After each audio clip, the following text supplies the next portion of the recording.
Alright guys, so it's a hot day and I've been trying to get my AC working. uh, this line, these two lines are supposed to come off real easy, but as you guys can see, I've been using crowbars and I crowed this thing off.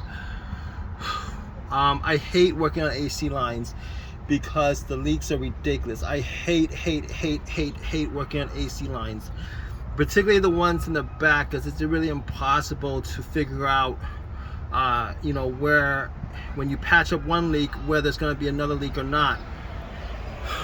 But I wasn't able to take this line off, so those two lines just, I kept on prying, those two lines just cracked off from where the lines are up top.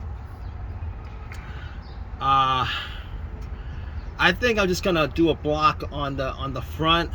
I just gotta figure out on the hybrids whether these are the same or not. I did buy like a block kit, but I'm not sure. I gotta follow these lines all the way up to the front just to see how it actually connects.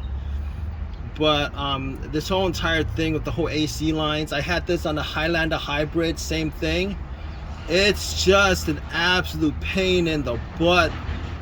I don't really need AC in the back. It'd be nice if I had AC in the back. I don't really need it. I don't need dual zone or quad zone climate control. I really wish they had like a shut off.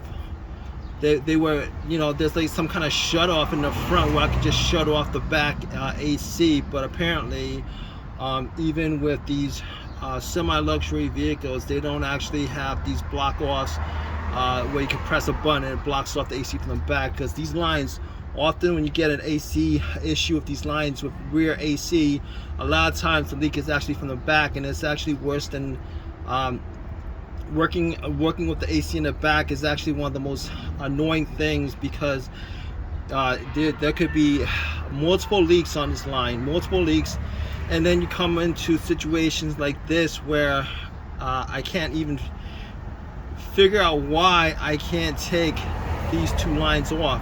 I don't know what I'm gonna do. There might be a chance that I might just try to patch it up. I don't know, but I'll put out a video if I need to.